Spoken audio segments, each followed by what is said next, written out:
Olá para você, está começando o conteúdo extra desta sexta-feira. Hoje é dia 22 de maio de 2026. Uma boa noite a todos. Eu tenho o prazer em receber Fred Moraes. Por que eu trago o Fred aqui? Nesta semana é a última do imposto de renda, então vamos tirar todas as dúvidas para vocês que estão nos acompanhando. Fred também é professor da Universidade do Vale do Sapucaí. Fred, muito obrigado, uma boa noite. Atenção aqui com a gente. Semana final aí do imposto de renda. Dá ainda tempo até dia 29 de maio? Obrigado mais uma vez, uma boa noite. Boa noite, Eduardo. Primeiramente, obrigado aí pelo espaço, pelo convite, para poder estar aqui divulgando as regras da declaração do imposto de renda de pessoa física, né, que finaliza aí, como você falou, no dia 29 de maio. O prazo está curto, então o contribuinte aí que ainda não fez a sua declaração, não entregou, já deve correr, né, para não cair aí em condições de penalidades e precisa ficar atento. Realmente, né, essa época é uma demanda muito alta para a gente, como contadores. Os contribuintes procuram os contadores, né, esse profissional para poder auxiliá-lo na declaração do imposto de renda. Então, de fato, aí a gente está na reta final. Então, quem não fez, vamos organizar a documentação para poder já cumprir com essa obrigação. Ô Fred, quem que deve declarar nesse último momento agora da declaração? Lembrando que o governo fez algumas mudanças, se você puder explicar para a gente? Sim, então, as mudanças que ocorreram no final do ano passado, de 2025, elas entraram em vigor a partir de janeiro de 2026. Então, a declaração que a gente está fazendo agora, nesse momento, que termina dia 29, é a declaração do ano calendário 2025. Então, ainda são as regras antigas. Então, aquela isenção para quem tem rendimentos até 5 mil, ela não se aplica para essa declaração que é do ano calendário. Ela é a declaração exercício 2026, ano calendário 2025. Então, quem que está obrigado a declarar? Aqueles contribuintes que tiveram rendimentos tributáveis, né, superior a 35.584 no ano de 2025.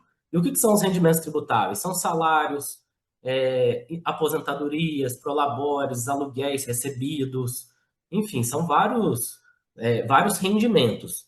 Então, os rendimentos nessa categoria de tributáveis, se o contribuinte teve acima de 35.584, ele está obrigado a declarar.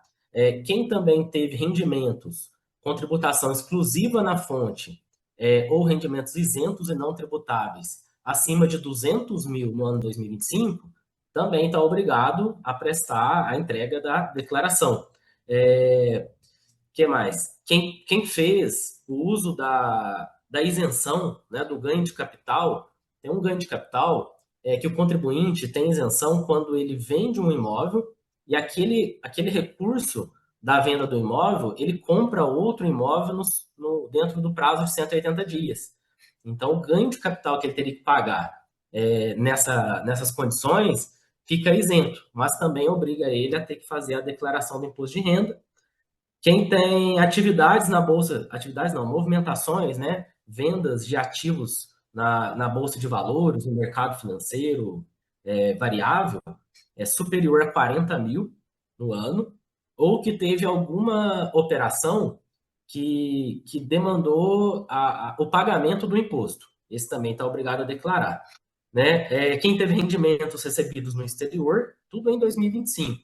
Né? Quem tem o somatório de bens, de propriedades, bens e direitos acima de 800 mil reais, né, no dia 31 de dezembro de 2025. Quem passou a condição de residente no Brasil, aquela pessoa que voltou ou que veio para o Brasil como residente, ele é obrigado a declarar também.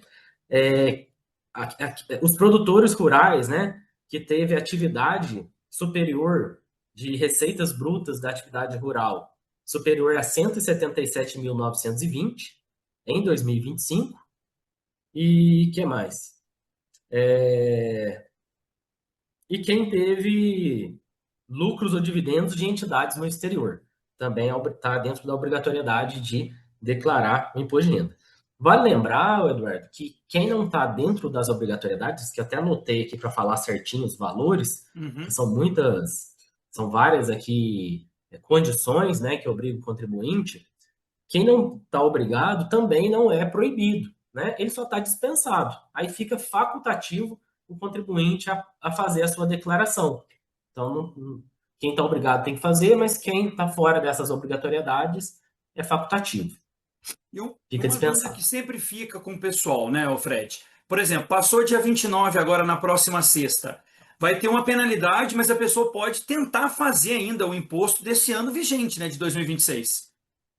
Sim, depois do dia 29 de maio, dia 29 de maio é o último dia útil de maio. Então, embora maio termina no dia 31, o dia 30 e 31 é sábado e domingo. Então, às 23 horas e 59 minutos do dia 29 é o prazo final. E se você entregar a declaração fora do prazo, automaticamente, junto com o recibo da entrega da declaração, chega uma multa pelo atraso da entrega da declaração. Então, quem deixar para fazer no sábado, por exemplo, vai receber a multa. Porque o Uhum. prazo é 29, é o último dia útil, né? Ó, qual que é a multa? A multa mínima é R$ 165,74 pela falta da entrega. Essa é a multa mínima, mas ela pode chegar até 20% do valor do imposto devido. Então, ela é a multa de 1% sobre o valor do imposto por cada mês de atraso, limitado a 20% do valor do imposto devido. Então, o contribuinte olha lá, se ele iria pagar R$ 10.000 de imposto, é 1% desses R$ 10.000 a multa. Ou quando ele tá abaixo disso, R$ 165,74.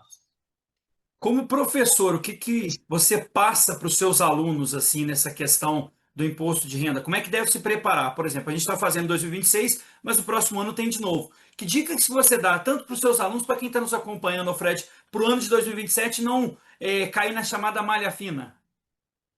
Ó, o importante é organizar os informes de rendimentos, né, os informes de rendimentos de todas as fontes pagadoras que o contribuinte teve rendimento no ano, os informes de rendimentos das instituições financeiras, onde ele tem ali algum tipo de operação, né, conta corrente, poupança, aplicações, consórcio, é, previdência privada, enfim, os informes de rendimentos das instituições financeiras, lembrar de todos os rendimentos que ele teve durante o ano calendário da declaração, para não ficar nada sem declarar e possivelmente cair aí numa malha fina, né, num questionamento da Receita. Organizar também quais os dependentes podem entrar ali na declaração, organizar as despesas dedutíveis, que são as de saúde, educação, previdência privada em algumas modalidades também entra. Enfim, ele precisa organizar toda a documentação. Depende muito do tipo de rendimentos que esse contribuinte tem. Então, por exemplo, o produtor rural, né? Ele precisa organizar um livro caixa de todas as receitas que ele teve durante o ano, despesas, investimentos e custeio. Com a organização desses documentos, eu sempre falo com meus alunos, a falta, a falta da organização desses documentos pode levar o contribuinte a pagar mais imposto. O imposto, sendo que houve ali aquelas despesas, aquelas deduções, ele poderia reduzir de forma lista, legal, só pela organização ali das informações. A gente está chegando ao final dessa entrevista, agradecendo mais uma vez ao Fred Moraes. Ele é contador e também professor da Universidade do Vale do Sapucaí. Fred, você deixar suas redes sociais, fica à vontade. Eduardo, eu que agradeço mais uma vez aí pelo espaço e gostaria de convidar a todos a seguir o perfil do Instagram do escritório, da Solution Contabilidade. Então, nosso perfil é Solution_Contabilidade. Né? Lá a gente sempre está divulgando informações de assuntos fiscais, trabalhistas, previdenciários, de contabilidade, de pessoa física, de empresa. E também convido a seguir o perfil do NAF, que é o projeto de extensão do curso de Ciências Contábeis e de Administração da Univas, que é o NAF_Univas. Eu sou professor da Univas e coordeno esse projeto de extensão.